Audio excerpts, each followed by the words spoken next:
Swayam Prabha. Digital India. Educated India.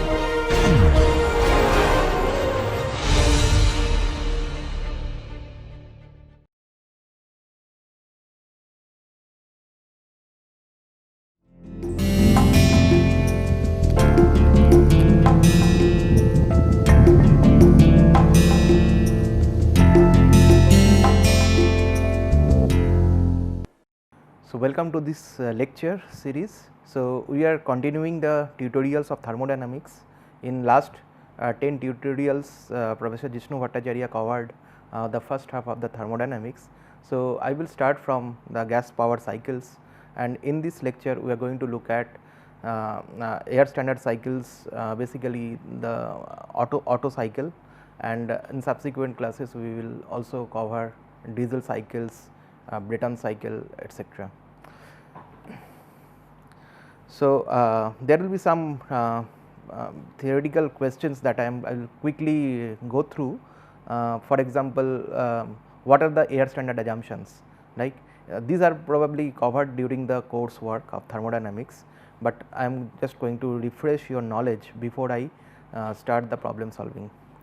So, what are the air standard assumptions, and what is the difference between air standard assumptions and cold air standard assumptions? So, the air standard assumptions are: number 1, the working fluid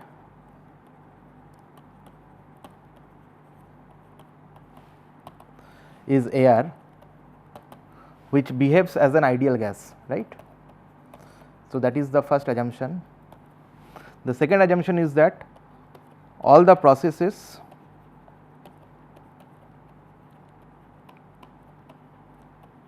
are internally reversible.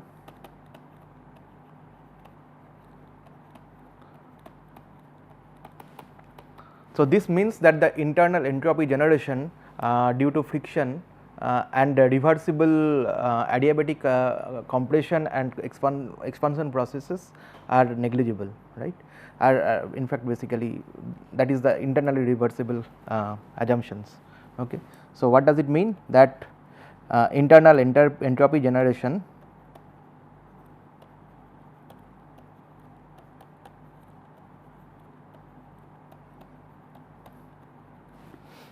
due to friction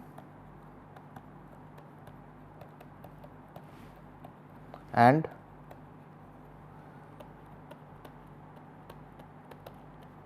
reversible adiabatic compression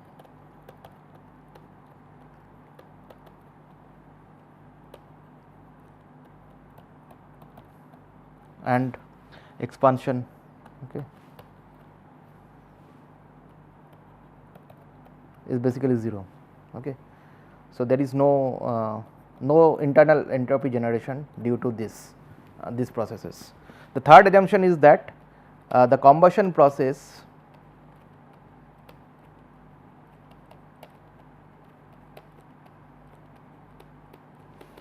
is replaced by heat addition.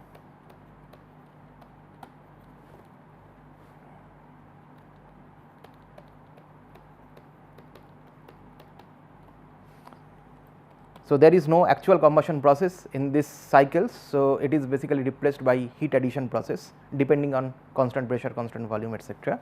So, and the fourth assumption is that the exhaust process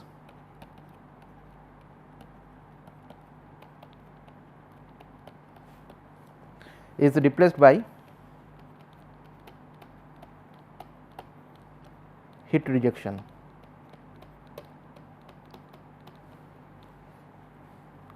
Process. Okay.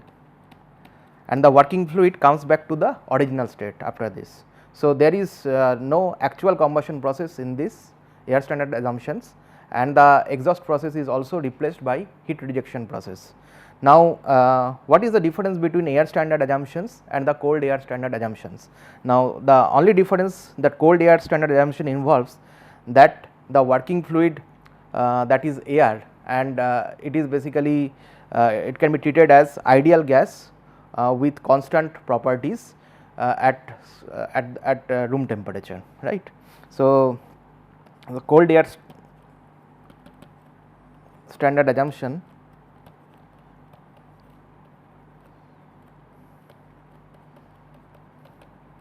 is basically that working fluid is air, and that can be treated as an ideal gas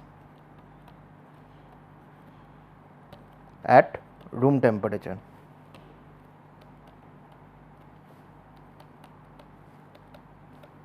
And we will be using in this case constant specific heats. So, that is the only difference. Okay. So, next we will move to question number 2. So, the question is that what does the area enclosed by the cycle represents on a PV and TS diagram. So, you have already learnt PV and TS diagram, and also you have studied this gas powered cycles. So, for example, there can be one cycle which, so this is the PV diagram, let us say,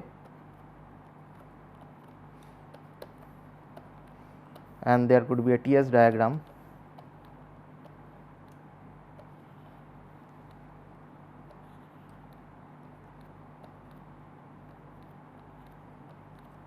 So, 1, 2, 3, 4, 1, 2, 3, 4. So, the question is that what does the area enclosed by this cycle represent? Okay. So, this basically represent the work done. Okay. So, the area in both the diagram is basically represents the work done during this cycle. Okay. Next, what is the mean effective pressure for reciprocating engines and how it is defined? So, basically the mean effective pressure is a constant pressure that acts on the IC engine, and that is basically equivalent to the net work produced during the cycle. So, if the pressure is held constant, and then the amount of work done by the entire cycle, that pressure is basically called as the mean effective pressure. Now, can the mean effective pressure of an automobile engine in operation be less than the atmospheric pressure? So, mean effective pressure is basically it is a differential pressure. So, in a piston there are pressures that is acting on both sides of the piston, and based on the difference of the pressure the cycle basically works. So, it can be possible that the mean effective pressure be less than atmospheric pressure. Okay. Now, I will come to question number 3. So, this is basically an ideal gas Carnot cycle which uses air as the working fluid, and it receives heat from a heat reservoir at 1027 degree centigrade. It repeats 1500 times per minute, okay, and has a compression ratio of 12. The compression ratio is defined as the volume ratio during the compression process. So, determine the maximum temperature of the low temperature heat reservoir, the cycle's thermal efficiency, and the amount of heat that must be supplied per cycle if this device is to produce 500 kilowatt of power. Okay. So, it is an ideal gas Carnot cycle. So, if I draw the TS diagram of this, so y axis is basically temperature and the x axis is entropy. So, 1 to 2 is basically the heat addition, 2 to 3 is an isentropic process. So, this is 2 to 3, 3 to 4 is constant temperature heat rejection, and 4 to 1 is an isentropic process again, back to the original state. So, here we will assume the air standard assumptions, and the kinetic and potential energy changes are negligible, that is another assumption, and we will use air as an ideal gas with constant specific heats.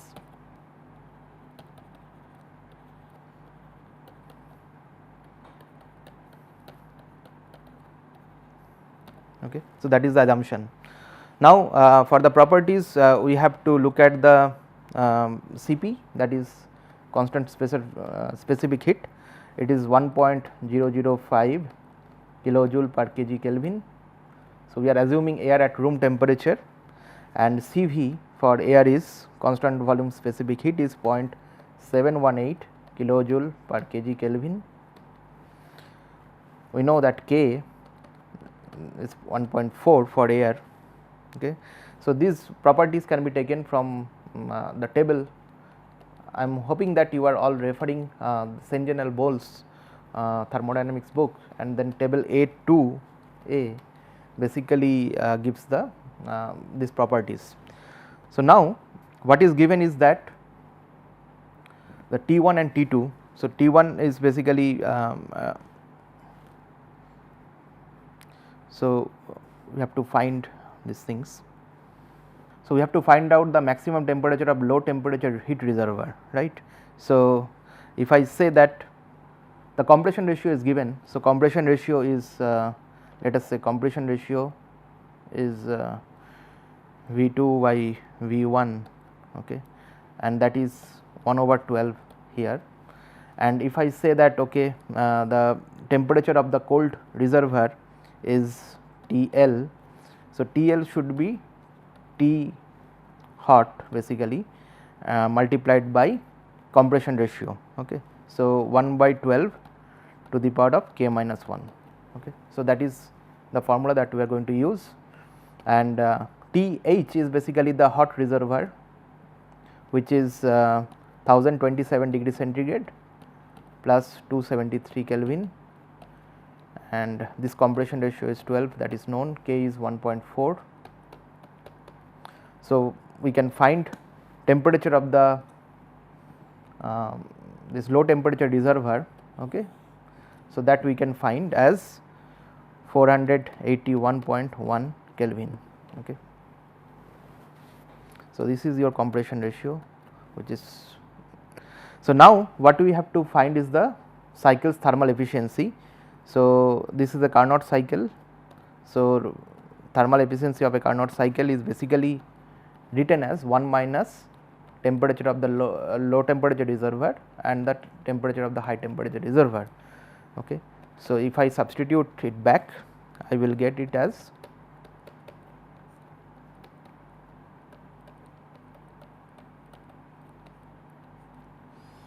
so you can find out the efficiency as 0.63 or 63%.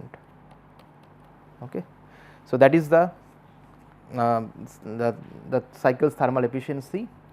Next, we move to the amount of heat that must be supplied per cycle if this device is to produce 500 kilowatt of power.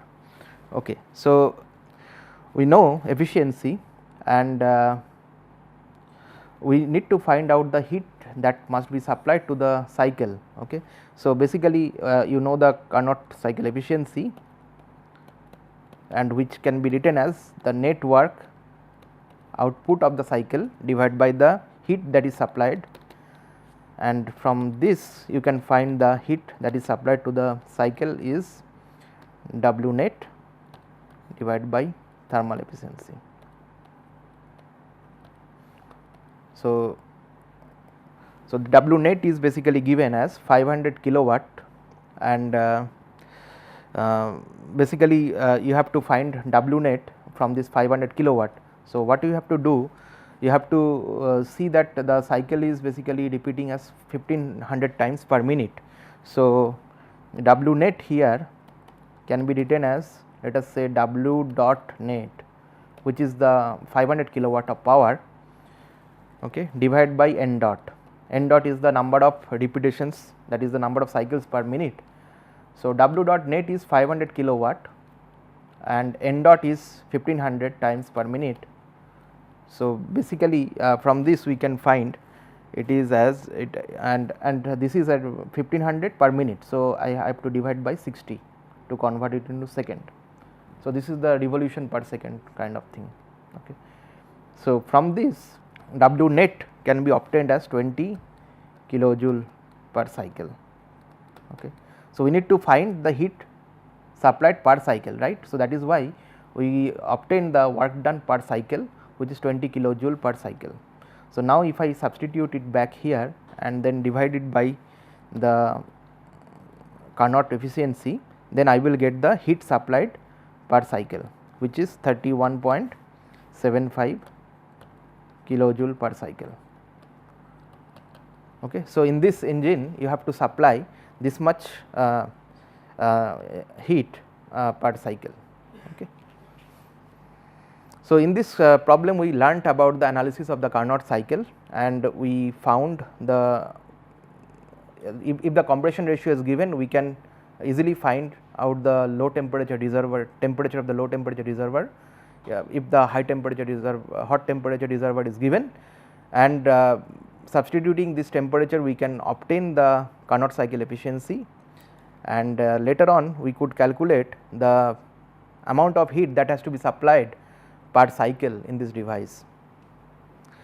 We will move on to the next problem. So, next problem is an air standard cycle with constant specific heats. So, it is an air standard cycle with constant specific heat that is executed in a closed piston cylinder system, and it is composed of following three processes. Okay. So, 1 to 2 is an isentropic compression process that has a compression ratio of 6, and the temperature at the beginning of this step is 27 degree centigrade and pressure is 100 kilopascal. So, if I draw PV diagram, which we eventually have to draw PV diagram for this. So, PV diagram will look like this. So, it is an isentropic compression, something like this. So, 1 to 2.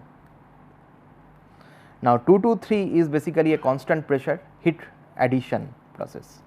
So, the pressure remains constant. So, we have to go like this 2 to 3, and remember there is only 3 steps in this cycle, and the third step is the constant volume heat rejection. So, heat has to be rejected at constant volume. So, we will join it like this. So, this is the PV diagram, and if I draw the TS diagram accordingly, the TS diagram will be look like this. So, 1 to 2 is an isentropic compression process, 2 to 3 is constant pressure process where heat is added. So, 2 to 3 in this direction, and 3 to 1 is constant volume heat rejection, again it will come back to the state 1. So, this is the heat rejection process. So, now what we have to assume that air has constant properties, that is Cv and Cp are given, and this ratio of the specific heat is also given, that is 1.4 here, and this gas constant of air is given, that is 0.287 kilojoule per kg Kelvin. Okay. So, what we have to do? We have to determine the back work ratio for this cycle. Okay. So, again air standard assumption with constant specific heats we will be doing in this problem, we will be assuming in this problem, and for the analysis part we have already drawn the PV and TS diagram. So, now we have to calculate the back work ratio. Okay. So, back work ratio, this, let us say this is the back work ratio, it can be denoted as the amount of work that is going in, okay, divided by the work that is W23 out. Okay. So, this is the amount of W23 out is basically this one 2 to 3 process. Okay. So, if we can calculate this, then we can find out the back work ratio. So, for the process 1 to 2, so first is the isentropic compression process, okay, and process 1 to 2 is an isentropic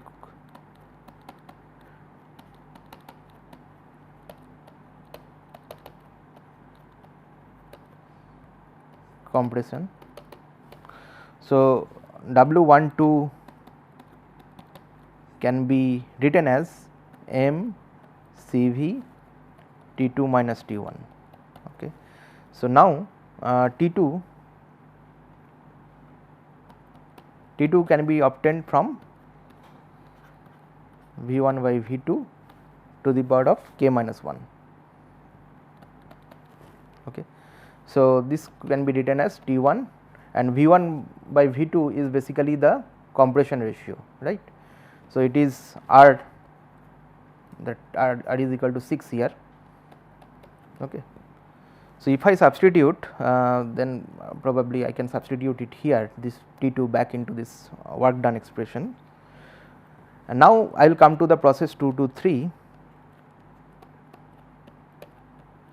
which is basically a constant pressure heat addition process. And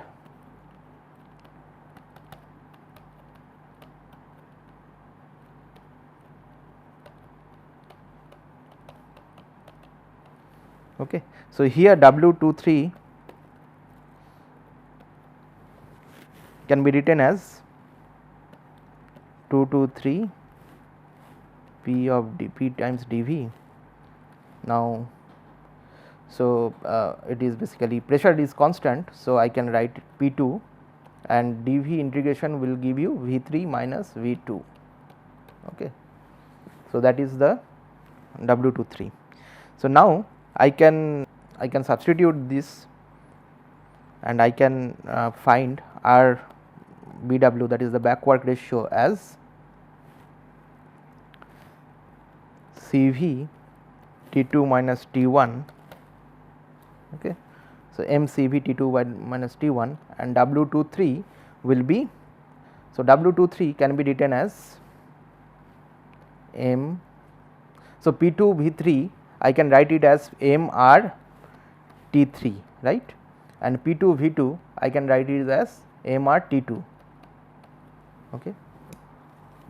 For the ideal gas I can write basically P2 is equal to P3. So, P2 V3 is basically P3 V3, which can be written as M times R times T3, and P2 V2 can be written as M times R times T2.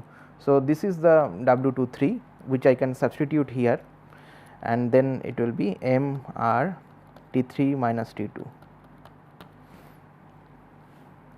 Okay. So, now we can note that R is basically Cp minus Cv, the difference of the specific heats, and K is the ratio of the specific heats. Okay. So, from this we can find Cv is nothing but R by K minus 1, right, that we already know. So, I can substitute this back here and this will give you T2 minus T1 divided by K minus 1 T3 minus T2. Okay. So, from this I can take T2 common in the numerator and denominator, and that T2 will cancel with each other. So, I will get 1 minus T1 by T2 in the numerator. In the denominator I will get K minus 1, I am taking T2 common. So, it will be T3 upon T2 minus 1. Okay. So, I have to go to the next slide. So, what we have derived so far is that R BW, which is nothing but 1 minus T1 upon T2 divided by K minus 1 into T3 upon T2 minus 1, that is what we derived, right. So, now I can substitute T1 by T2 in terms of the compression ratio. Okay. So, we have already derived this. The ratio of T1 and T2 can be found from this expression. Okay. So, T1 by T2 is 1 by R to the power of K minus 1, right. So, T1 by T2 is 1 by R to the power of K minus 1, right, and T3 by T2, T3 minus T3 by T2 is nothing but R, right.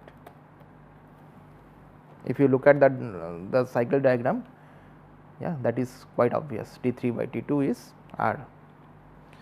So, I will now substitute it back here in this expression. So, I will get 1 minus 1 by R to the power of K minus 1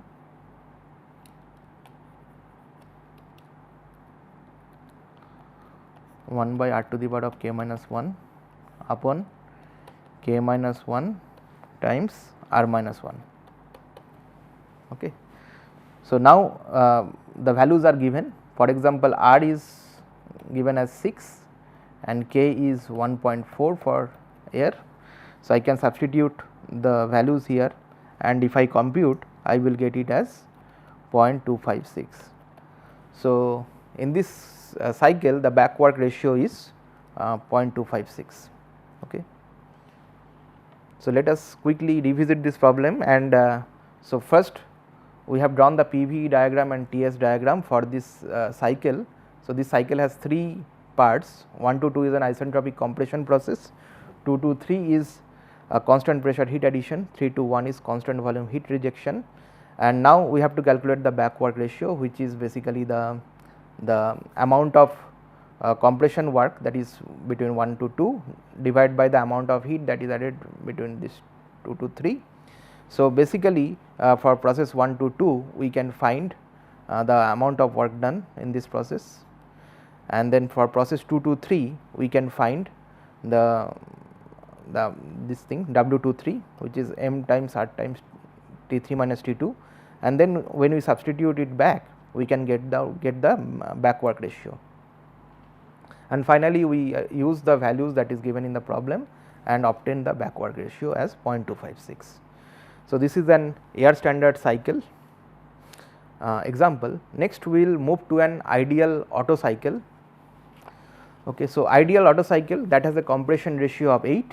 At the beginning of the compression process, air is at 95 kilopascal and 27 degree centigrade. 750 kilojoule per kg of heat is transferred to air during the constant volume heat addition process. Now, taking into account the variation of specific heats with temperature. So, here we are considering the specific heats are varying with temperature.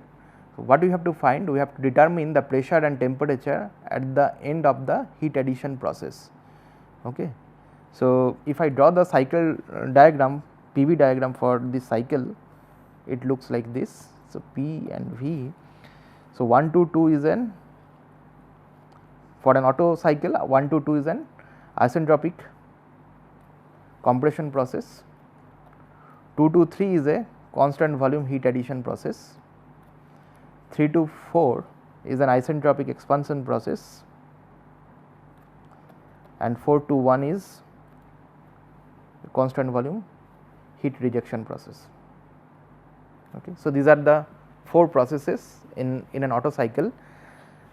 So, it has a compression ratio of 8. So, let us say R is the compression ratio and that is 8. At the beginning of the compression process, air is at 95 kilopascal. So, basically this is the state 1. So, P1 and T1 is given.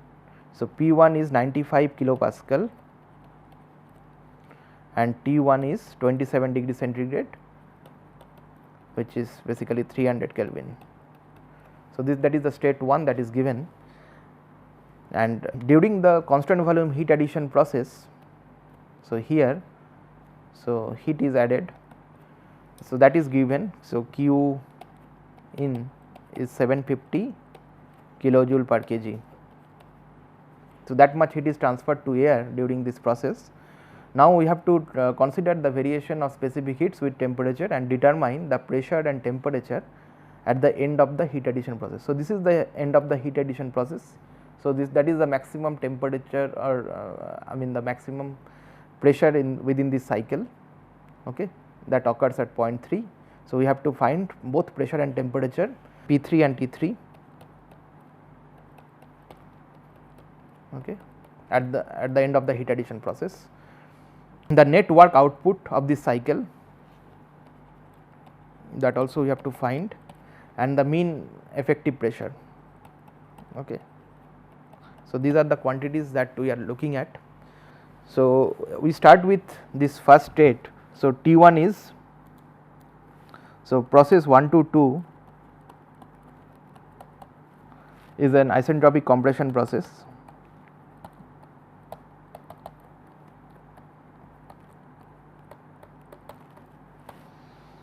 And here we have T1 is equal to 300 Kelvin then we can find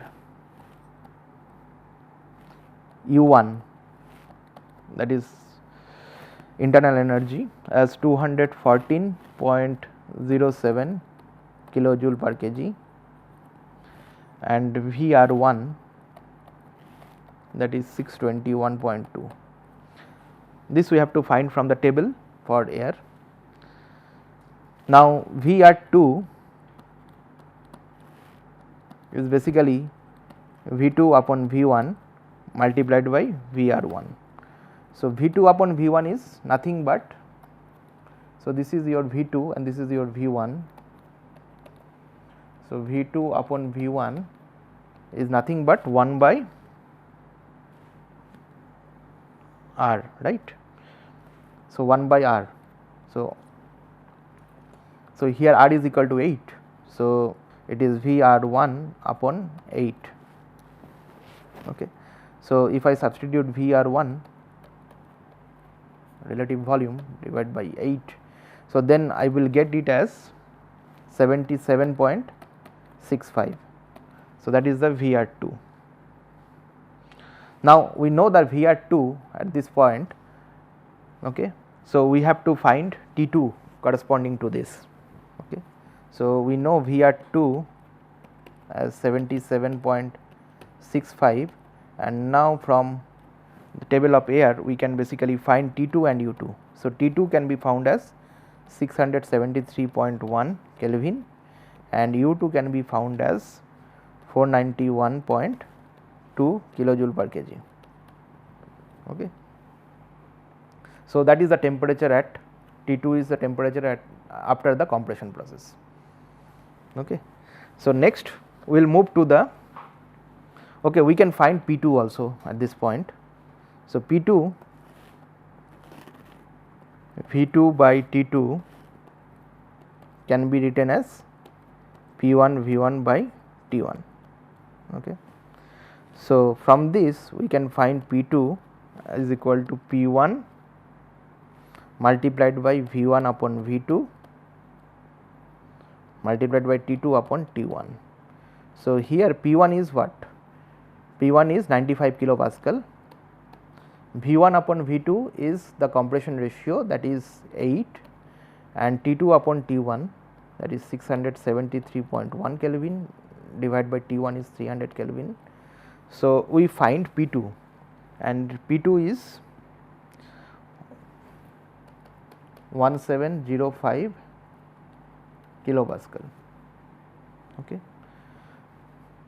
So pressure has increased up to this 1705 kilopascal. So that is at the end of process 1 to 2. Now we have to come to the constant volume heat addition. So constant volume heat addition process, that is process 2 to 3, okay. So here what is happening, Q in is given, right, that is equal to nothing but U3 minus U2, okay. So difference between the internal energy of these 2 points, Q in is known and we have already obtained U2, so we can find U3 from this. So basically U3 is U2 plus Q in, okay. So U2 is 491.2 and Q in is 750 kilojoule per kg. So basically U3 is obtained as 1241.2 kilojoule per kg. So that is the value of U3. Now you know U3, and from U3 we can find, so U3 is known, from this we can find T3 as 1539 Kelvin from the table, and VR3 also we can find, VR3 is 6.588, okay. So if you know U3 you can find T3 and VR3, right.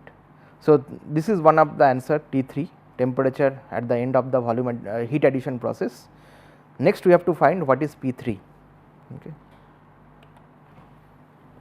So, we know P3 V3 upon T3 is equal to P2 V2 upon T2. Now, from this we can write P3 is equal to T3 upon T2 multiplied by P2, okay, because V3 is equal to V2 during the heat addition process. It is a constant volume heat addition process. So, V3 is equal to V2. So, now we can substitute the values and we can calculate P3.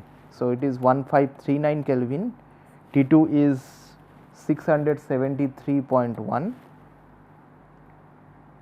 right, and P2 is 1705 kilopascal. So, if I substitute, I will get P3 as 3898 kilopascal. So, that is the maximum pressure within the cycle at point number 3, which is after the heat addition. Okay.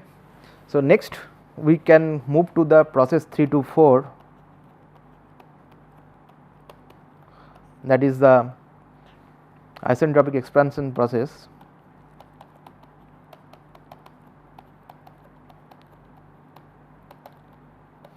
Okay. So, this is your process number 3 to 4. Okay. So, here we have to find the temperature at the exit of this at the end of process 3 to 4. So, what we will do, we can first calculate VR4 as V1 upon V2, right, multiplied by VR3. Okay. Basically V1 is equal to V4 and V2 is equal to V3. So, we can make this substitution. So, V1 upon V2 is nothing but your compression ratio, that is 8 here, and we have obtained VR3 as 6.588. So, finally you get VR4 as 52.7, and now for this VR4 we can find T4 as 774.5 Kelvin and U4 as 571.69 kilojoule per kg. Okay. This is for this VR4 equal to 52.7. You have to see the table for air, and from that you can find these values. So, now we have obtained all these temperatures. Now we have to come to the process 4 to 1. Again, this is a constant volume heat rejection. Okay, constant volume heat rejection process. We know VR4 and VR4 is equal to sorry. So, this is the constant volume heat rejection process. So, we need to find what is the Q out of this cycle. So, Q out of the cycle will be U4 minus U1. So, we have found U4 as 571.69 and U1 was 214.07. So, you can find Q out as 357.62 kilojoule per kg. So, that is the heat rejection. Now, we can find what is the net work of the cycle. So, net work will be basically Q in minus Q out. Q in was given as 750 and Q out we have calculated at 357.62. The difference is the net work output, which is 392.4 kilojoule per kg. Okay. So, that is the net work output of the cycle. Next question is we have to calculate the efficiency of this thermal efficiency of the cycle and the mean effective pressure. So, for thermal efficiency of the cycle, eta thermal is basically the net work output divided by the heat input. So, net work output is 392.4 kilojoule per kg and the heat supplied is 750 kilojoule per kg. So, the ratio of this is 52.3%. So, that is the efficiency of this Otto cycle. The fourth part of the question is that we have to calculate the mean effective pressure, right. So, mean effective pressure is basically written as the net work output divided by V1 minus V2. Okay.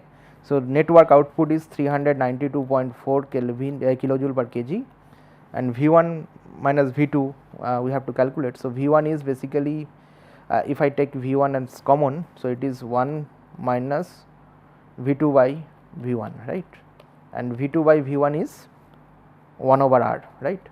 So, it is 392.4. V1 we have to calculate V1. Okay. So, V1 can be calculated, I will do this calculation, but 1 minus V2 by V1 is 1 over compression ratio, that is basically 1 over 8. Okay. Now, V1 has to be calculated, it can be calculated from the equation of state. So, it is R T1 upon P1.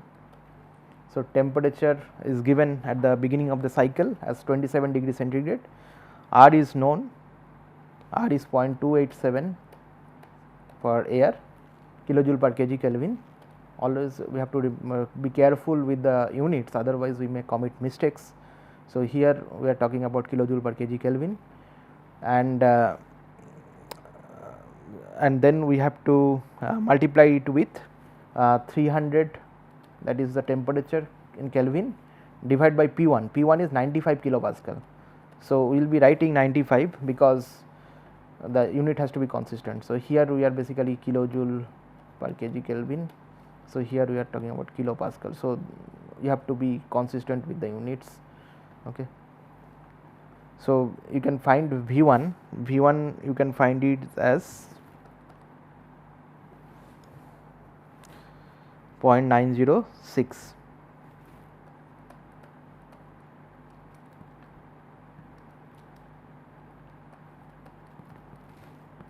meter cube per kg. Okay. So, now you can put the value of V1 back into this, and you can find mean effective pressure as 495 kilopascal. So, that is the amount of that is the mean pressure that will be acting on the piston during the cycle. Okay. So, next we will quickly move to another problem on ideal Otto cycle. Okay. So, it is an ideal Otto cycle that has a compression ratio of 9.2. So, basically R is given, and it uses air as the working fluid. At the beginning of the compression process, air is at 98 kilopascal. So, P1 is given 98 kilopascal and T1 is given 27 degree centigrade, which is 300 Kelvin. Okay. So, the pressure is doubled during the constant volume heat addition process. So, if I draw the PV diagram,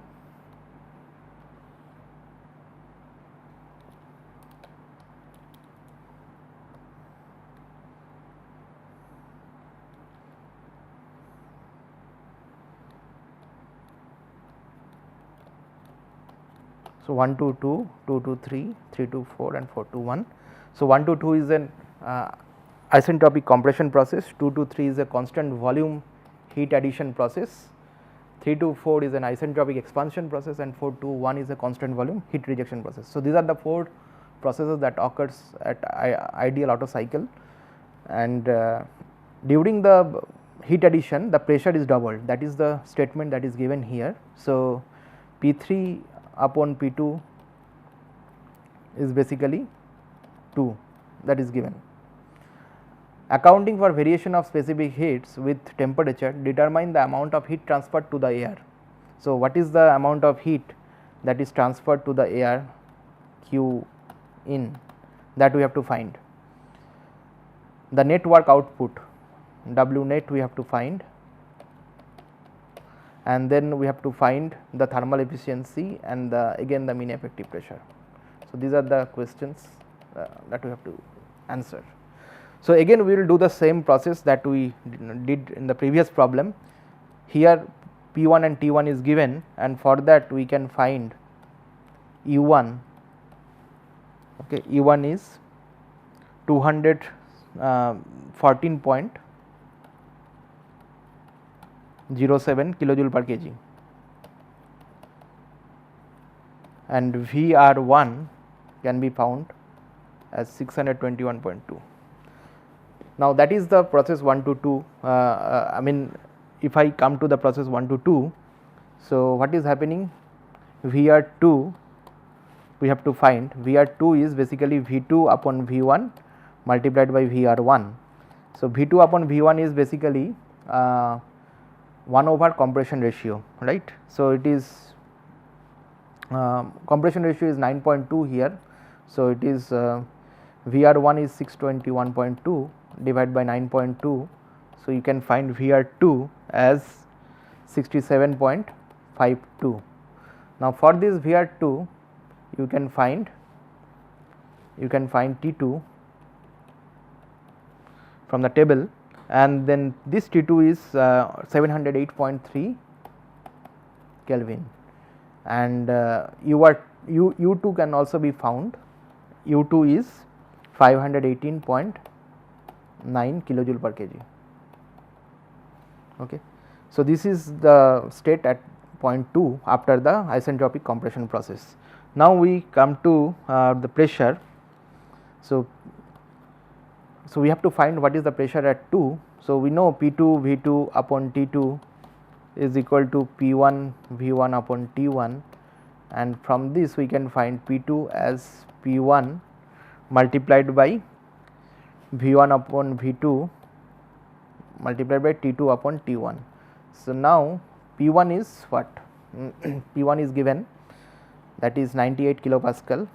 V1 upon V2 is 9.2, that is the compression ratio, and T2 upon T1 we can substitute T2 708.3 and T1 is 300 Kelvin. So that will give you P2. So P2 is 2129 Kelvin kilopascal, 2129 kilopascal, that is the pressure at state 2. Now we will go to the constant volume heat addition process, that is process number 2 to 3. Here pressure is doubled, right. So in this case I can write P2 V2 upon T2 is equal to P3 V3 upon T3. So during this constant volume heat addition process, V2 is equal to V3, and now what is given, that P3 equal to 2 times P2, right, that is given here. So we can find T3. So T3 is equal to T2 multiplied by P3 upon P2. So T2 is known, that is 708.3 kilopascal, and P3 upon P2 is 2. So you will get answer for T3, that is 1416.6 Kelvin. So that is the temperature at state 3. So now you know T3, and from this T3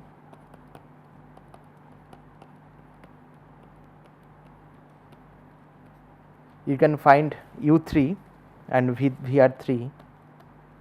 So VR3 is 8.593 and U3 is 1128.7 kilojoule per kg. Now we can solve the first part of the problem, that is the heat transfer to the cycle. Q in is U3 minus U2. Okay. So U3 is 1128.7 and U2 is 518.9.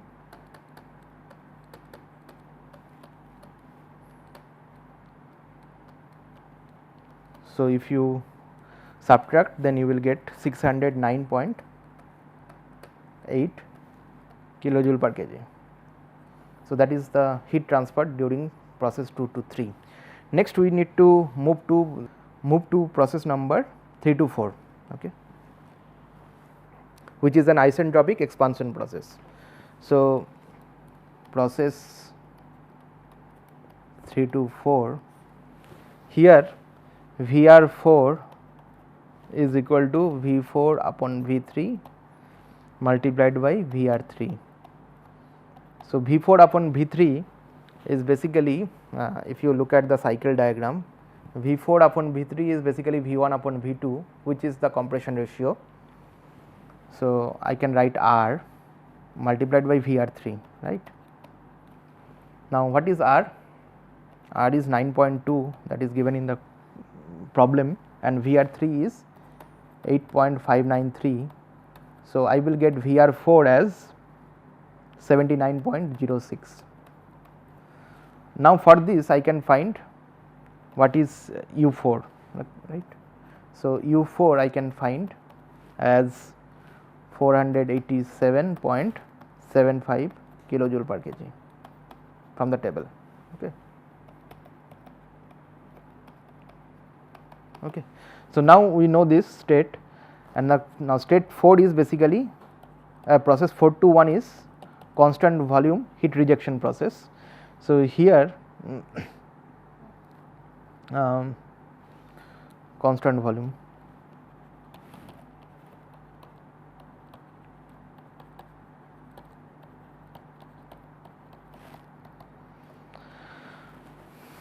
So, Q out is basically U4 minus U1 in this process.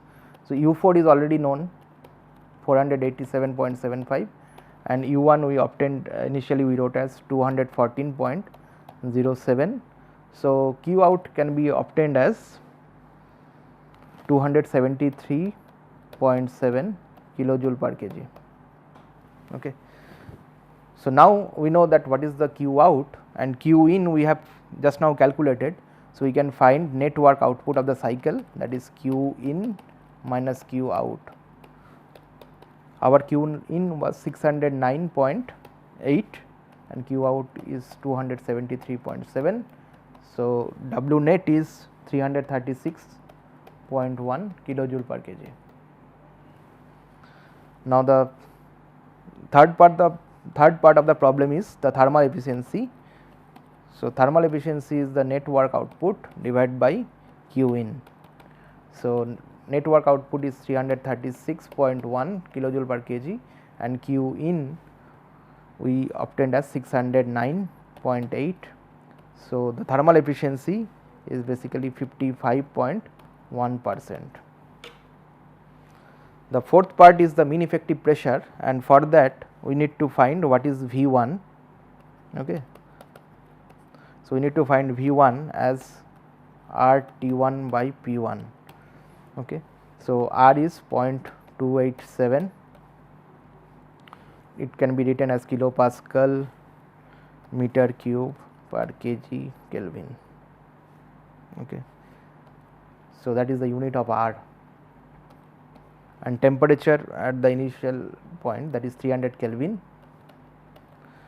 and pressure was 98 kilopascal. So, you will get it as 0.879 meter cube per kg. So, that is the volume at the state 1. Now, we can find mean effective pressure as net work divided by the change in volume between the top and the bottom dead centers. So, V1 minus V2.